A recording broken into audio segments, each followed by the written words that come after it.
hold. Joy turned to heartbreak for the family of 27-year-old Sergeant Coca Sexton. 5 days before he was to end his year-long tour of duty in Iraq, the Army reservist from Concord learned his homecoming was postponed for a third agonizing time. It's frightening. Last Thursday, Sexton's family got an invitation from his fiancée for his welcome home party. That same day, they found out he'd have to stay in Iraq 3 to 4 more months. Sexton sounded upset in this recent email. People took the news like they were hit by a truck. The emotional roller coaster these soldiers have gone on is a ride nobody should have to take.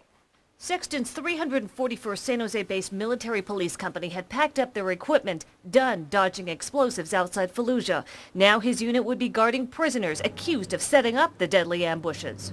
He's been down there for so long, and just getting shot at all the time, and Sexton's family anxiously counts the days till his return. I think all of us are going to hug him and not ever let go. In Concord, Sharon Chin, CBS 5 Eyewitness News. Tom, ABC 7 News.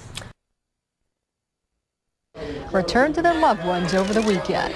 But as NBC 11's Sandy Castablanco shows us, as they say hello to one family, they're saying goodbye to another. Can I give you a hug, buddy? Let's get him, let's get him. Go, guys, come on. Saying goodbye is not easy for these soldiers who for more than a year relied on each other to stay alive in Iraq. There were times that bombs would go off and then we'd get ambushed after that, and we went through a lot of stuff. That's a closer bond a lot of families do. I mean, you're really looking after each other every single day. They had a hero's welcome from their families this weekend. But this day is all about being together one last time before returning home to life the way it was before the war, if that's even possible. It's not easy. I gotta go. I want you to know it's been an honor and a privilege to work with all of you. Fine soldiers. Young men and women of the 341st Military Police who say they will now try to put the war behind them. It's going to be. I know you tried to protect that one guy, but you just kind of. You're gonna have to. Yeah. You can only do so much. Exactly. Still, for Coca Sexton of Concord, going back to his old job will be tough. I was in sales before I left, and I don't know if I can ever go back to a sales job again. For reservist Guy Drost, it's not about getting back to work, but back to life. That's been the only thing on his mind. And now he says he also has a new family he can always count on. Just look at life differently now. Everything's a little bit more simpler, and you don't care about the little things so much anymore. I know some of you are going to have all these nightmares that we all have. One way to forget about the war is this: what happens in Iraq should stay in Iraq. In San Jose, Sandy Castablanco, NBC 11 News. The military unit was being kept in Iraq beyond their expected one-year duty.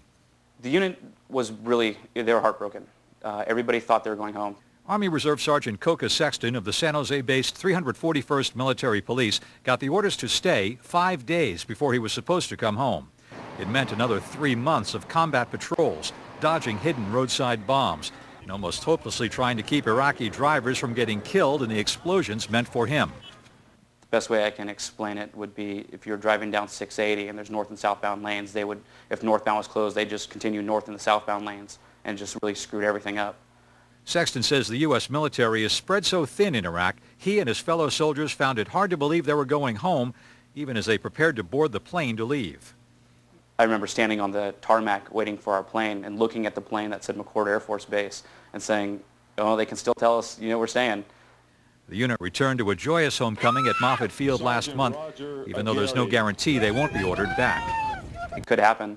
I do think about it. I try not to talk about it with my fiance and my family, but I know it's in the back of everybody's minds. Sexton says he hopes it was all worth it, that 10 years from now he can look back and say he had a part in something that turned out well. But he also says right now there's no way of knowing if it will end well or badly.